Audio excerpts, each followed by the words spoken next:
क्या आपने कभी सोचा है कि इस नश्वर शरीर के भीतर एक ऐसा भी अनंत ब्रह्मांड छुपा है जहां समय पूरी तरह रुक जाता है?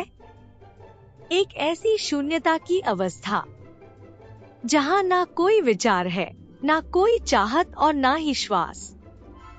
फिर भी इंसान परम जीवित और असीमित ईश्वरीय शक्तियों का मालिक बन जाता है। जी हाँ, आज हम गहरा गोता लगाने वाले हैं समाधि और लय के उस परम रहस्य में, जो इंसान की साधारण चेतना को सीधे परमात्मा की महाचेतना से जोड़ता है। आखिर क्या घटता है उस समाधि में?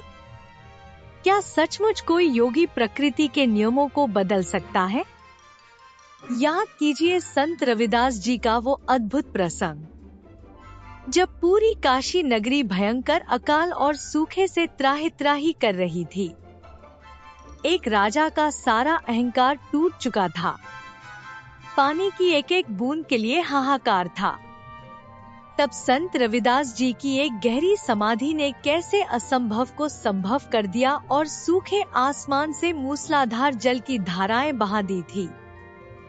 आखिर कैसे सागर की गहराई में उतरा इंसान वापस अपने उद्गम को पा लेता है?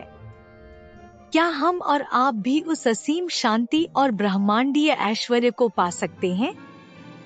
आइए आज चेतना के विकास और ध्यान की इस रहस्यमय दुनिया से पर्दा उठाते हैं, जो आपके जीवन को देखने का नजरिया हमेशा के लिए बदल देगा।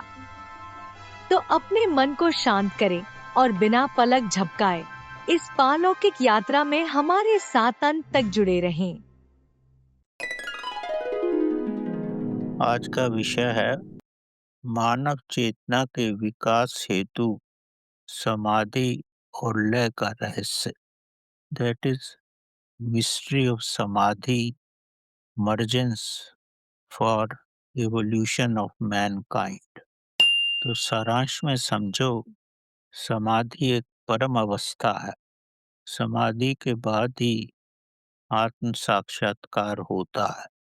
पिछले जन्म के संचित शुभ कर्म व्यक्ति को सरलता से समाधि की अवस्था में पहुंचा सकते हैं।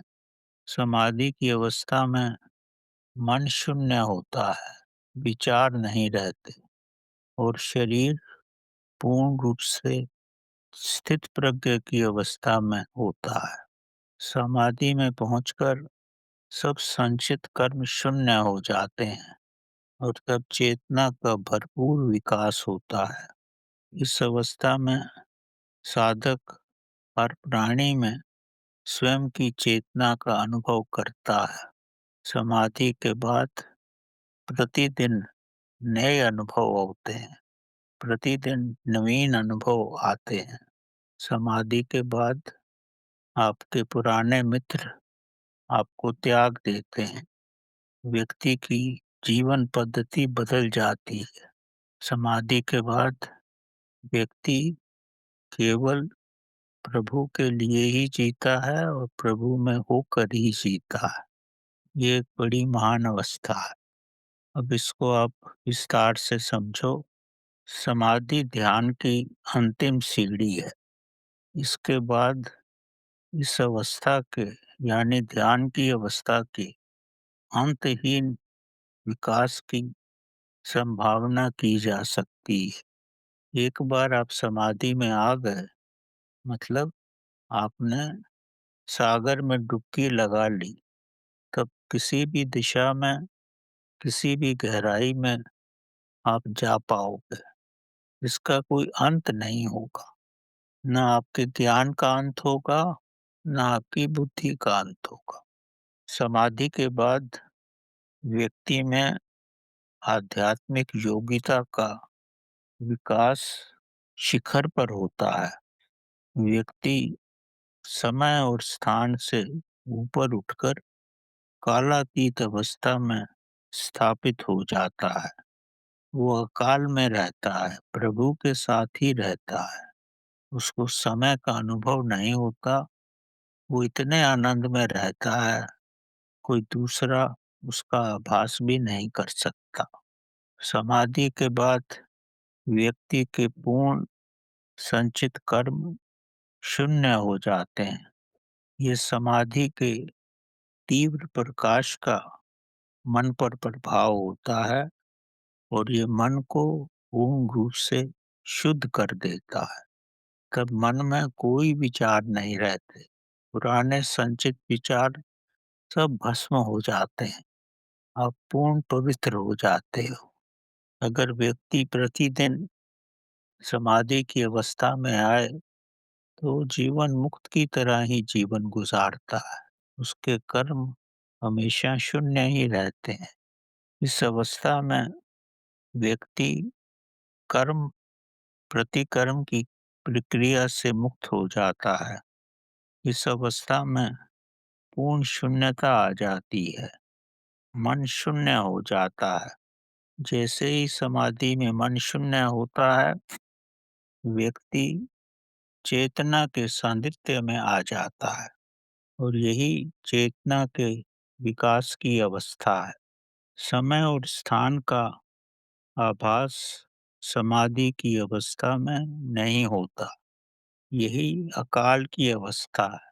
काल मकसद परमात्मा के साथ एक होने की अवस्था है। व्यक्ति समय और स्थान से ऊपर आ जाता है। व्यक्ति की चेतना प्रभु की चेतना के साथ एक हो जाती है।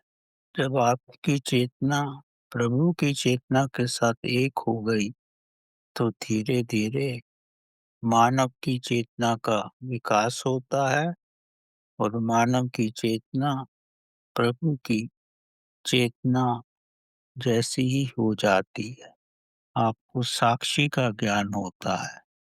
तब आप अनुभव कर सकते हो कि आप में और प्रभु में कोई अंतर नहीं है। सब आपके भीतर ही घट रहा है, जैसे प्रभु के भीतर घटता है। जब मानव चेतना प्रभु की चेतना के साथ एक होती है, उस अवस्था में मानव चेतना को समय-समय पर आभास होता है। जब वो प्रभु की चेतना में विश्राम करती है और ये आभास तब होता है जब मानव को श्वास विसर्जित होना उसके शरीर के लिए आवश्यक हो जाता है, क्योंकि मानव है तो शारीरिक प्राणी और आत्मा का उसमें निवास है। जब पूर्ण रूप से मानव और प्रभु की चेतना एक होती है तो आभास पूर्ण शून्य होता है। ये अवस्था ऐसे होती है जैसे फिल्म देखते हुए डूबा हुआ व्यक्ति फिल्म के साथ एक हो गया हो। तब उसे समय का आभास नहीं होता। उसे समय का पता ही नहीं चलता कि समय कैसे गुजर गया है। ये ऐसे होता है जैसे फिल्म उसके जीवन की ही गाथा है। इसी प्रकार व्यक्ति समाधि में अकाल की अवस्था में होता है। तब उसे समय का आभास ही नहीं होता। ये 1 घंटा गुजरा या 3 घंटे गुजरे। जिस प्रकार गुरु नानक जी 3 दिन तक पानी में रहे और फिर पानी से बाहर निकले। पानी में रहने से वो अकाल की अवस्था में थे, समय से पार हो गए थे। इस अवस्था में उनकी सांस शून्य थी, पर वे पूर्ण रूप से चैतन्य की अवस्था में थे।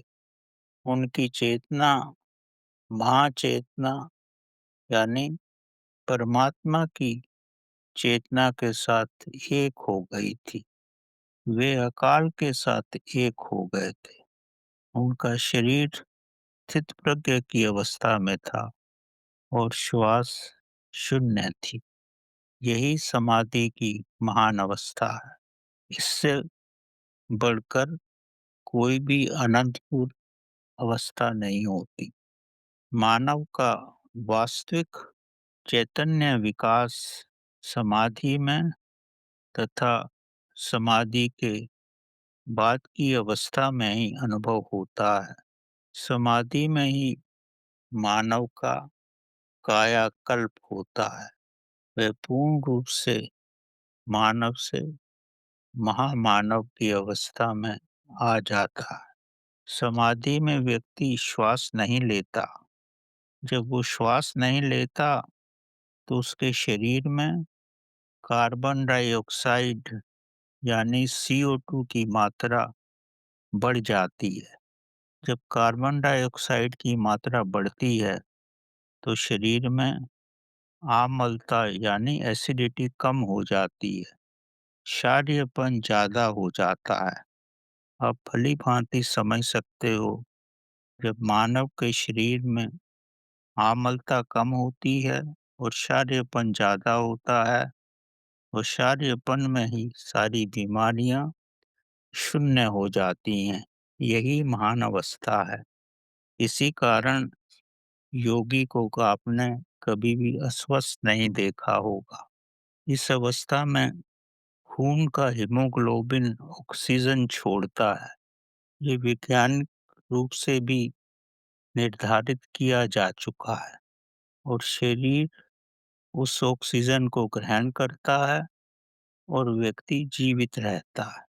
समाधि में शरीर स्थिर होता है, कोई कार्य नहीं करता, इसलिए शरीर को कम ऑक्सीजन की आवश्यकता होती है, और खून जो हीमोग्लोबिन से ऑक्सीजन निकालता है वो शरीर के लिए सफिशिएंट हो जाती है, और शरीर पूर्ण रूप से स्वस्थ रहता है। क्योंकि समाधि में ऊर्जा का व्यय नहीं होता, क्योंकि सभी कुछ स्थिर होता है। शरीर का हर अंग पूर्ण रूप से स्थिर होता है। केवल मानव का हृदय ही निम्न अवस्था में कार्य करता है, और हृदय की ऊर्जा जो वो खर्च करता है वो लगभग ना के बराबर ही होती है। क्योंकि हृदय की धड़कन बहुत ही कम हो जाती है, और महान योगियों में तो हृदय धड़कना भी बंद हो जाता है और फिर भी वो जीवित रहते हैं। साधारण भाषा में शरीर के सभी अंग पूर्ण विश्राम में होते हैं, और शक्ति का किसी भी अंग से व्यय नहीं होता। इसी कारण से वजन भी स्थिर रहता है या बहुत ही कम गिरता है, क्योंकि आप भोजन तो नहीं लेते हो। आपको जो शक्ति मिलती है आपके हीमोग्लोबिन से जो ऑक्सीजन निकलता है उसके द्वारा, और जो ब्राह्मण से जो शक्ति आपकी कोशिकाएं ग्रहण करती हैं उसी ऊर्जा से आप जीवित रहते हैं। इस अवस्था में व्यक्ति पूर्ण चैतन्य होता है, पूर्ण चेतना में रहता है, और चेतना ही प्रभु का रूप है। और चेतना को भौतिक शक्ति की आवश्यकता नहीं होती। व्यक्ति पूर्ण विश्राम में होता है, उसका मन शून्य होता है, विचार शून्य होते हैं। मन एक स्थान पर होने से शून्य हो जाता है, और चेतना का धीरे धीरे विकास होता है, और चेतना का महान विकास हो जाता है। इसको और गहराई से समझ सकते हो कि समाधि की अवस्था में और क्या-क्या होता है। समाधि की अवस्था आध्यात्मिक यात्रा की अंतिम सीढ़ी है। इसके बाद व्यक्ति मोक्ष की अवस्था में पहुंचता है, इच्छा रहित हो जाता है। वह ब्रह्म की शक्ति के साथ ही विचरण करता है, और जब व्यक्ति ब्रह्म की शक्ति के साथ विचरण करता है तो व्यक्ति का पुनर्जन्म नहीं होता, क्योंकि उसके सब कर्म शून्य होते हैं। कर्म पूर्ण रूप से शून्य हो जाते हैं, और वह पूर्ण इच्छा रहित होता है। उसमें किसी प्रकार की वासना नहीं होती, किसी प्रकार की चाहत नहीं होती, कोई इच्छा नहीं होती। ये महानतम अवस्था है। व्यक्ति की सब इच्छाएं पूर्ण शून्य होती है और इच्छा रहित व्यक्ति ही प्रभु का रूप है। तभी कहा जाता है, man minus desire is equal to God. अगर व्यक्ति के अंदर इच्छाएं समाप्त हो जाएं, तो फिर क्यों जन्म होगा? तो प्रभु का रूप ही हो जाए। उसका पुनः जन्म प्रभु के आदेश के अनुसार ही होता है। उसके कर्मों के कारण उसका जन्म नहीं होता, क्योंकि कर्म तो उसके शून्य ही होते हैं। मनुष्य का स्वयं के कर्मों को भोगने के लिए जन्म नहीं होता, क्योंकि ना कर्म होते हैं और ना ही इच्छाएं रहती। केवल प्रभु के आदेश के अनुसार ही जन्म होता है और जो कार्य उसको सौंपा जाता है, उसको अपने जन्म का उद्देश्य भी भली भांति पूर्ण विदित होता है। समाधि की अवस्था कई जन्मों की साधना के बाद ही आती है, परंतु प्रभु कृपा से और दृढ़ संकल्प से, प्रभु प्रेम से, प्रभु भक्ति से ये कभी भी प्राप्त हो सकती है। प्रभु की महान कृपा से समाधि एक भी जन्म में, इसी जन्म में भी प्राप्त हो सकती है, अगर व्यक्ति में पूर्ण दृढ़ संकल्प हो और वह प्रभु के साथ ही जीता हो और उसके जीवन का लक्ष्य प्रभु में एक होकर ही जीना हो। जब व्यक्ति में प्रेम और भक्ति कूट कूट कर भर जाती है, तभी ये सब मुमकिन होता है कि उसको समाधि की अवस्था प्राप्त हो जाए। इस अवस्था में जीवन शैली पूर्ण पवित्र होती है। उसमें कोई ईर्ष्या, द्वेष नहीं होता, कोई वासनाएं नहीं होती, कोई इच्छा नहीं होती। तो सरलता से व्यक्ति समाधि की अवस्था में आ जाता है। जन्म से ही व्यक्ति का पूर्ण झुकाव अगर प्रभु की ओर हो, तो ये प्राथमिक संकेत है कि ऐसा व्यक्ति अपने जीवन में समाधि की अवस्था में उतर जाएगा। ये सब कई जन्मों के संचलित शुभ कर्मों से ही मुमकिन होता है। यही प्रभु की महान कृपा है। इसके पश्चात भी व्यक्ति ध्यान साधना से प्रभु भक्ति की ओर आकर्षित होता है। ये सब उसके लिए स्वाभाविक ही होता है। तभी जीवन में समाधि की अवस्था में आना सरल हो जाता है। तभी प्रभु उसे अपनी ओर आकर्षित करते हैं और अपनी ओर खींचते हैं। प्रभु की शक्तियां बड़ी बुद्धिमान हैं।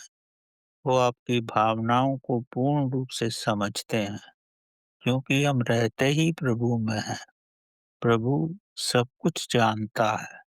अगर हमारे पूर्व संचित कर्म सब शून्य हैं, हम पूर्ण रूप से पवित्र हैं, तो समाधि की अवस्था सरलता से आ सकती है।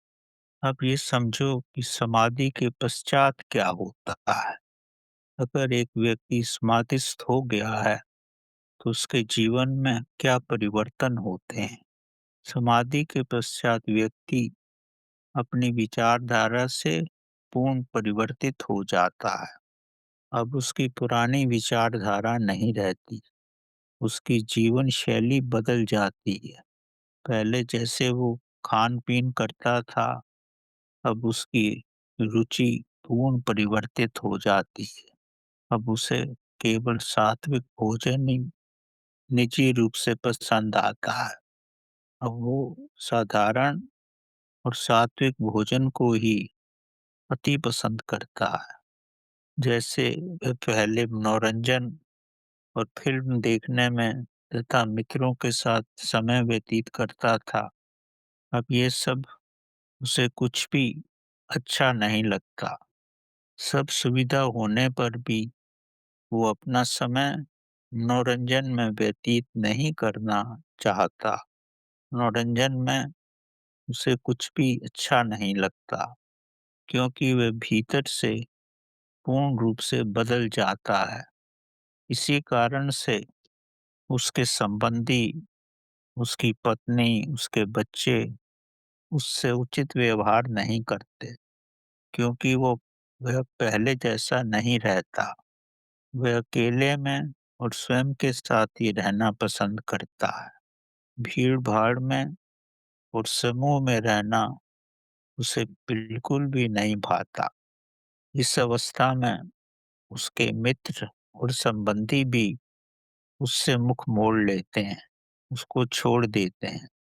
कोई भी उससे मिलकर खुश नहीं होता, क्योंकि सब पुराने मित्र और संबंधी तो सांसारिक अवस्था में ही जीवन व्यतीत करते हैं, और ये सांसारिक अवस्था से बहुत उच्चतम श्रेणी में आ गया है, तो उसको कैसे पसंद कर सकते हैं? वो उसको छोड़ देते हैं, क्योंकि उसका स्वभाव और तरंगें पूर्ण रूप से बदल जाती। अब वह स्वयं भी किसी और में पहले की तरह रुचि नहीं रख पाता। अब वह केवल प्रभु प्रेमियों से ही मिलना चाहता है। जहाँ प्रभु की वास्तविक चर्चा है, वहीं जाना चाहता है। मनोरंजन में उसकी रुचि शून्य हो जाती है, पर वो स्वयं पे कोई पाबंदी नहीं लगाता, कोई स्वयं को नियंत्रित नहीं करता। उसका स्वभाव ही पूर्ण रूप से परिवर्तित हो जाता है। सब कुछ खाने को अच्छा सामने पड़ा भी हो, पर उसकी रुचि ही नहीं करती खाने। वो सात्विक भोजन ही लेता है। उसको कोई नियंत्रित नहीं करता। उसका स्वयं ही, उसका प्रभु ही उसको जिस रास्ते पर रखता है, उसी रास्ते पर चलता है। अब वह धन कमाने और धन अर्जित करने में भी कोई रुचि नहीं रखता। परिवार के भी किसी व्यक्ति से, यहाँ तक कि अपनी धर्मपत्नी से और बच्चों से भी उसकी आसक्ति और लगाव बहुत कम हो जाता है। परंतु इन सब का वो पूर्ण ध्यान रखता है। लगाव नहीं रखता, आसक्ति नहीं रखता, पर हर रूप में पूर्ण ध्यान रखता है। अब वह हर एक के क्रोध और दुर्व्यवहार को सरलता से सह लेता है। वह समझता है ये सब प्रभु ही उससे करवा रहे हैं, ताकि मेरे को और भी सुदृढ़ बना सके। अब वह केवल स्वयं में ही रहता है, अपनी चेतना में ही रहता है। जब वो अपनी चेतना में ही रहता है, तो उसकी चेतना का विकास होता है। उसमें कोई विचार नहीं होते, वो विचार शून्य होता है। प्रभु के प्रति अपनी भावनाओं और विचारों को पुस्तकों के माध्यम से, पुस्तकें लिखकर ही प्रस्तुत करता है। अगर उसे अपनी रुचि के अनुसार व्यक्ति न मिले, साथी न मिले, जो आत्मज्ञान ही पाना चाहते हों, तो वह अपनी शक्ति पुस्तकें लिखने में ही व्यय करता है।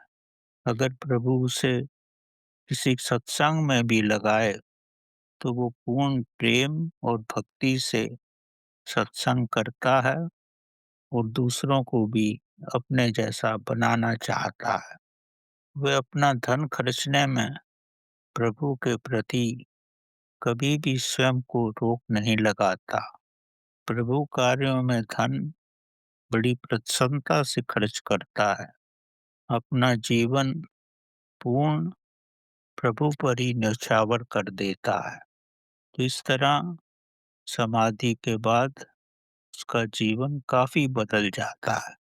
अब ये समझो, समाधि 2 प्रकार की होती है। एक होती है सविकल्प समाधि और दूसरी होती है निर्विकल्प समाधि। सविकल्प समाधि ध्यान की बाद ही आती है। ध्यान के बाद की ये प्रारंभिक अवस्था है। ये सविकल्प समाधि आती और जाती रहती है। जैसे व्यक्ति पानी में सिर डालता है और फिर निकालता है। अगर व्यक्ति पानी में काफ़ी समय तक डूबा रहता है और अगर डूबने में उसे कष्ट ना हो, उसी अवस्था में रहना चाहे, तो सविकल्प समाधि निर्विकल्प समाधि में परिणित हो जाती है। अब उसे कोई शीघ्रता नहीं रहती, क्योंकि निर्विकल्प समाधि में वो श्वासहीन अवस्था में रहता है और स्थित प्रज्ञ की अवस्था में रहता है। जब मनुष्य की चेतना काफी समय तक प्रभु की महाचेतना के साथ एक होकर रह सकती है, तो ये समझो कि वह निर्विकल्प समाधि में आ गया है। इस अवस्था में उसे समय का आभास नहीं होता, उसकी श्वास शून्य रूप से ही चलती है और जब उसके शरीर को श्वासों की आवश्यकता होती है, तभी उसकी समाधि भंग होती है। अब आगे समझो, इस समाधि में व्यक्ति किन-किन विधियों से पहुंच सकता है। इन विधियों के बारे में आप भली प्रकार जानते हो, तो सारांश में यही कहना उचित है कि पहली विधि पतंजलि योग सूत्रों के अनुसार समाधि अंतिम अवस्था है। यानी पतंजलि योग सूत्रों के अनुसार यम, नियम, आसन, प्राणायाम, प्रत्याहार, धारणा, ध्यान और समाधि, ये समाधि सविकल्प समाधि है और उसके बाद ही निर्विकल्प समाधि आती है। दूसरी विधि है श्वासों पर ध्यान रखना। श्वासों पे ध्यान रखोगे तो श्वास धीरे-धीरे शून्य हो जाएँगे। श्वास शून्य हो जाएँगे तो मन भी शून्य हो जाएगा। तब चेतना का विकास होता है, तब आपको साक्षी का अनुभव होता है। उसके बाद ही शिवत्व आता है।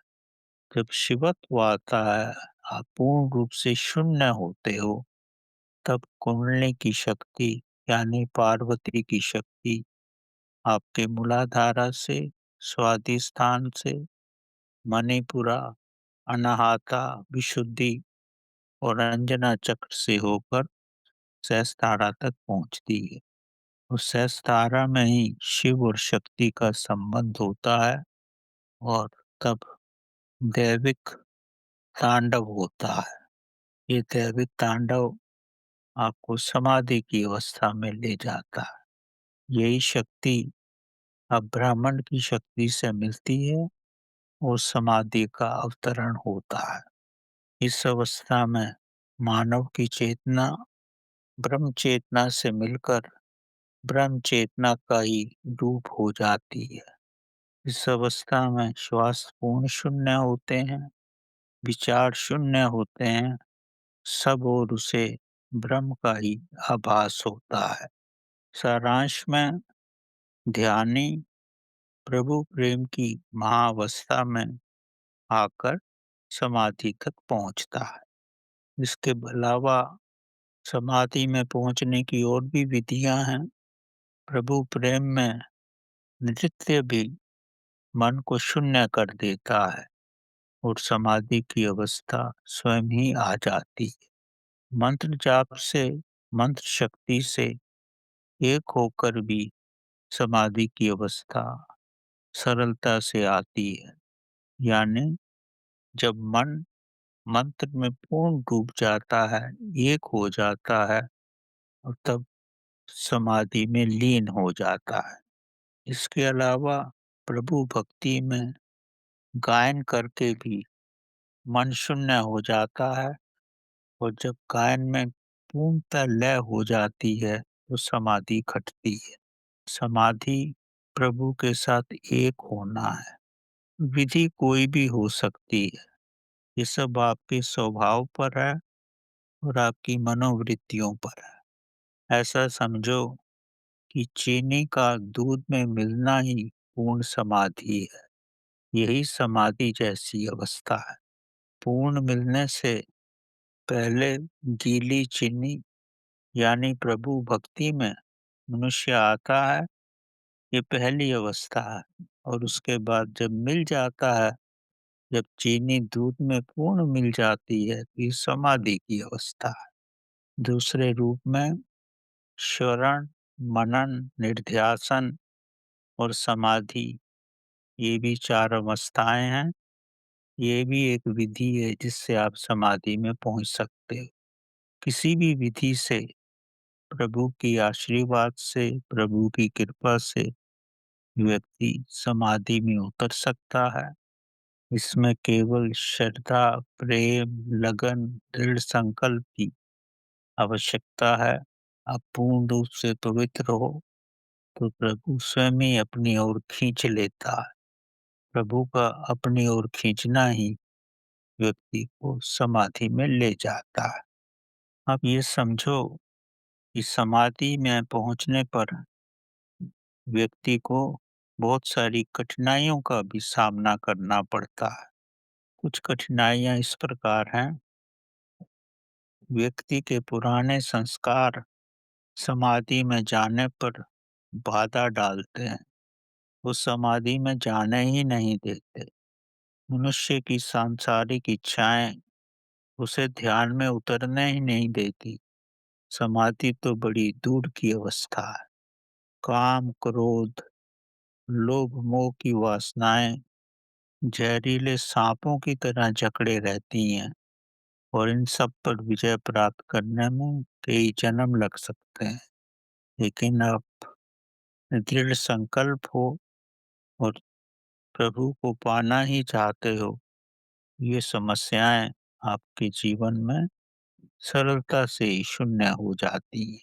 समाधि सागर की गहराई में पहुंचने की यात्रा है।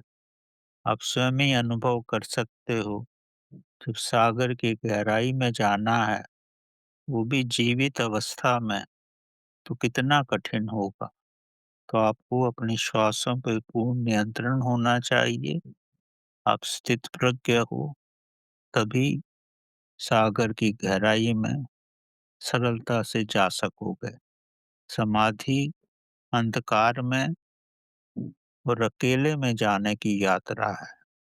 इसमें कितनी व्याधियां आ सकती हैं, उसका अनुमान करना भी कठिन ही है। व्यक्ति गिरता ही रहता है, फिर उठता है, फिर गिरता है। अगर दृढ़ संकल्प हो, तो फिर चलने भी लगता है। प्रभु का चुंबकीय प्रभु की चुंबकीय शक्ति, प्रभु का प्रेम, प्रभु की श्रद्धा उसे अपने प्रभु तक पहुंचा सकती है। समाधि की यात्रा गंगा को धरातल से गंगोत्री पर ले जाने की यात्रा है। मकसद जहाँ से गंगा निकली है, समुद्र में तो गंगा स्वयं पहुंच जाती है, किंतु समुद्र में डूबने से पहले स्रोत का जागरूक रूप में अनुभव करना और वहां तक पहुंचना ही वास्तविक विकास है।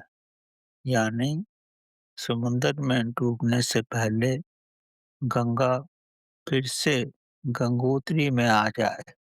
यानी जब व्यक्ति अपने उद्गम में पहुंच गया है, जहाँ से वो पैदा हुआ है, तब वह समुद्र में स्वेच्छा से पहुंच सकता है। अब जीवन मरण उसके लिए एक लीला हो जाती है। जैसे गंगा स्वयं में गंगोत्री में जाए और फिर सागर में चली जाए। इसी तरह व्यक्ति भी जीवन में मरण एक लीला के रूप में देखता है। वह उद्गम में भी पहुंच सकता है और स्वयं में भी लीन हो सकता है। ये जीवन मरण से ऊपर उठ जाता है। अब ये कितनी महान अवस्था है, आप स्वयं ही अनुभव कर सकते हो। अब ये जानो कि समाधि में जाने से व्यक्ति को कितने लाभ होते हैं। क्यों व्यक्ति समाधि में जाना चाहता है? हर कोई समाधि में नहीं जाना चाहता। समाधि में वही जाता है जो ब्रह्मांड का अनुभव करना चाहता है, क्योंकि ब्रह्मांड का ऐश्वर्य अनंत ऐश्वर्य है। भौतिक संसार का ऐश्वर्य तो रोटी कपड़ा मकान, मनोरंजन इसी में है। इससे बढ़कर दूसरा कोई ऐश्वर्य नहीं है। अगर संसार के ऐश्वर्य के साथ ब्रह्मांड का भी अविश्वसनीय ऐश्वर्य का आभास व्यक्ति करना चाहता है, तो ही वह इस दुर्गम पथ को चुनता है। ये सरल रास्ता नहीं है, पर आप स्वयं ही समझो कितना महान है ये। अगर आपको ब्रह्मांड का भी ऐश्वर्य मिले और सांसारिक ऐश्वर्य भी मिले, इससे महानतम और क्या हो सकता है। अगर व्यक्ति संसार में ही जीना चाहता है, तब उसे समाधि में जाने की कोई आवश्यकता नहीं है। जो व्यक्ति रोटी, कपड़ा, मकान और अपने भव्य ऐश्वर्यों से पूर्ण संतुष्ट हो जाता है, अब उसे संसार में और कुछ नहीं पाना है। तभी व्यक्ति इस पथ पर चलता है और पूर्ण संकल्प से चलता है, पूर्ण दृढ़ता से चलता है। अब उसे संसार का कोई भी रुकावटें और ऐश्वर्य उसको स्वयं की ओर नहीं खींचती। अब उसका संकल्प केवल समाधि का ही रहता है। तभी वो समाधि की ओर यात्रा कर सकता है। सांसारिक ऐश्वर्य जब वो बहुत जन्मों तक भोग लेता है और पूर्ण संतुष्ट हो जाता है, तो ही व्यक्ति दैविक समाधि की अवस्था में जाना चाहता है और हर प्रकार के कष्टों को भी भोगना चाहता है। जब वह इस पथ पर चलता है, इस पथ पे चलने मात्र से ही वो प्रभु का रूप हो जाता है और वह प्रभु की तरह सर्वशक्तिमान भी बन जाता है। इसीलिए व्यक्ति जिन्होंने संसार का ऐश्वर्य पूर्ण रूप से भोग लिया है, वही प्रभु की तरफ जाना चाहते हैं।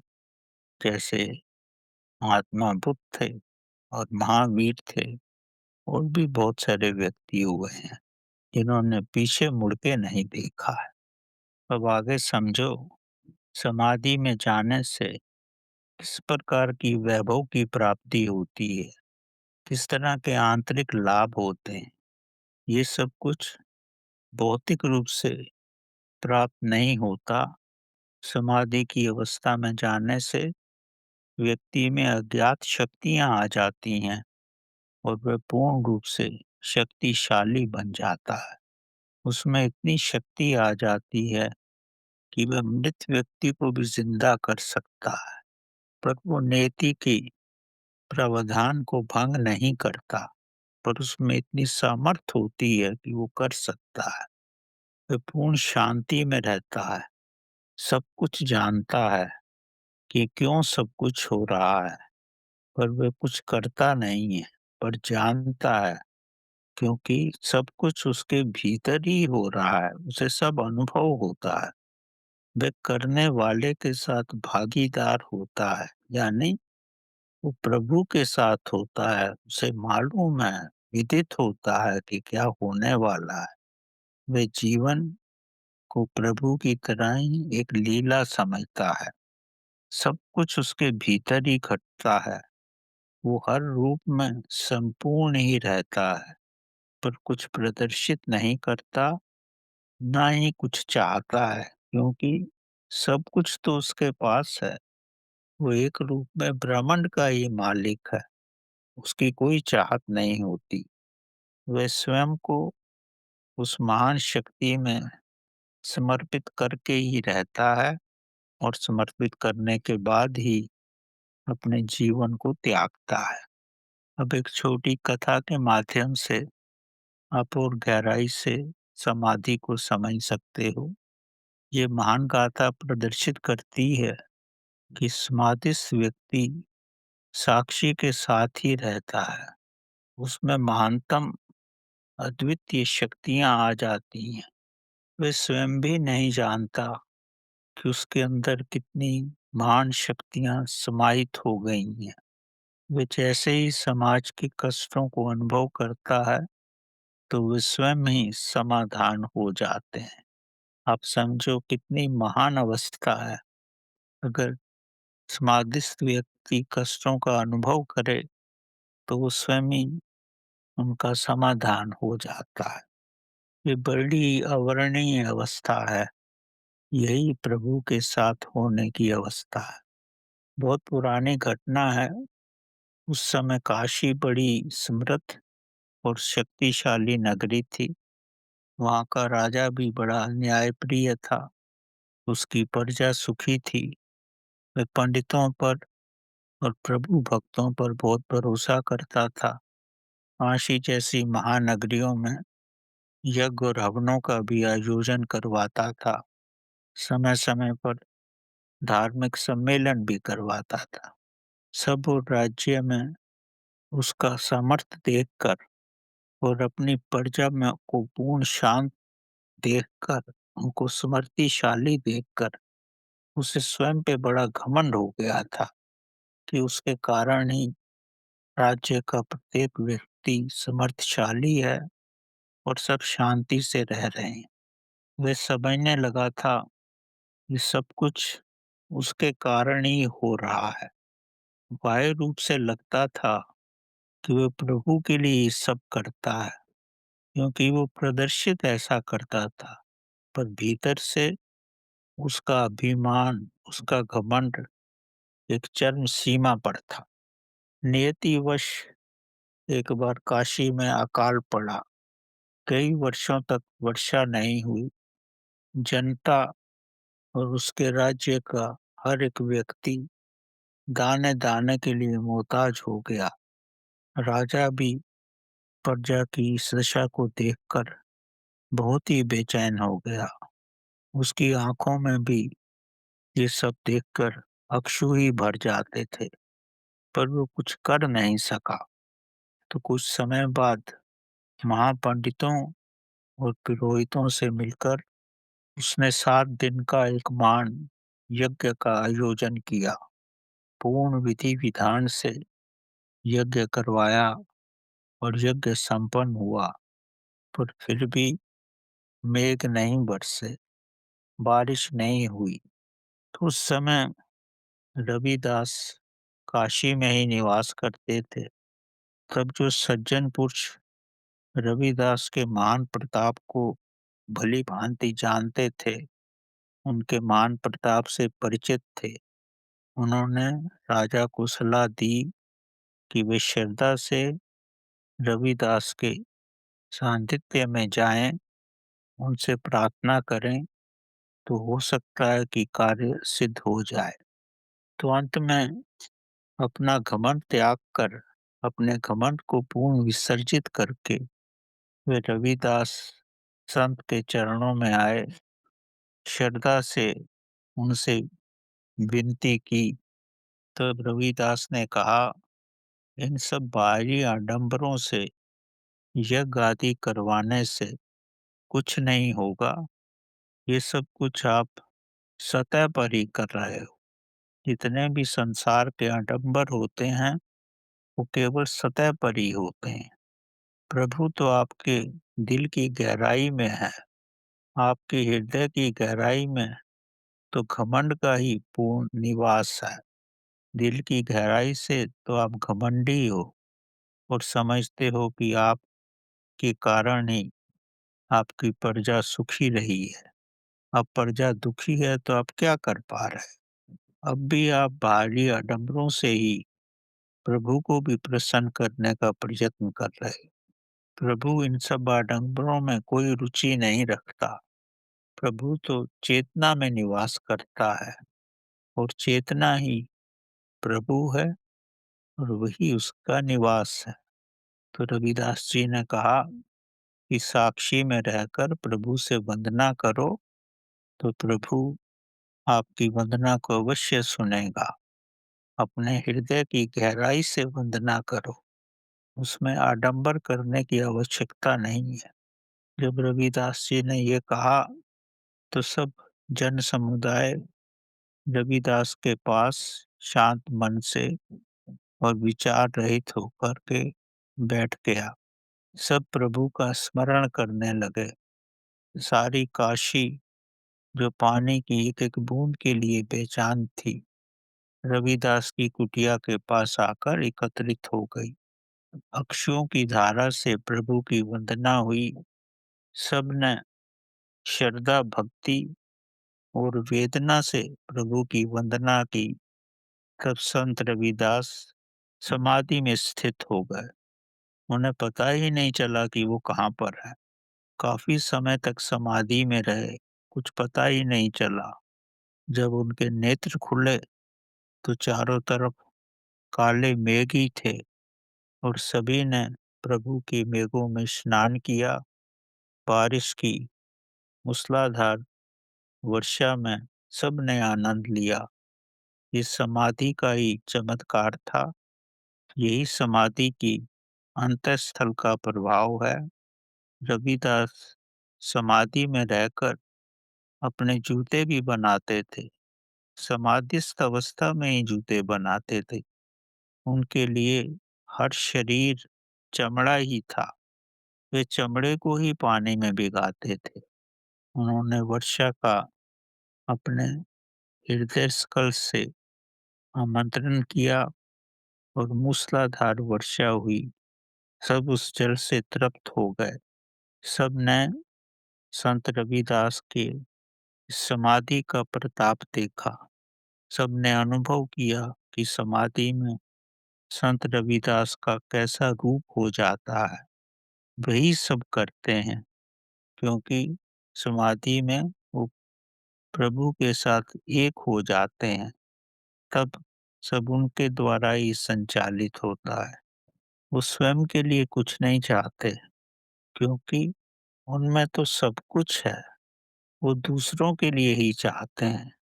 उस समाधि स्थिति में आकर व्यक्ति अगर दूसरों के लिए वेदना प्रकट करे तो पल भर में ही सब कुछ हो जाता है। समाधि एक बड़ी महान अवस्था है। आपके विचार आते ही वही सब हो जाता है, जैसा आपकी चेतना में विचार प्रकट हुआ है।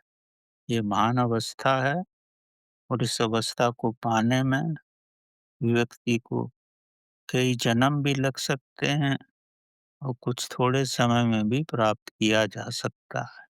ये व्यक्ति की श्रद्धा, भक्ति और पूर्ण पवित्रता पर ही निर्भर है। तो जीवन का लक्ष्य व्यक्ति को समाधि पाना ही होना चाहिए। इस जन्म में नहीं मिले तो अगले जन्म में तो मिल जाएगी, नहीं तो उसके बाद मिलेगी। लेकिन अगर आपका दृढ़ संकल्प होगा तो पल भर में भी सब कुछ मुमकिन है। धन्यवाद।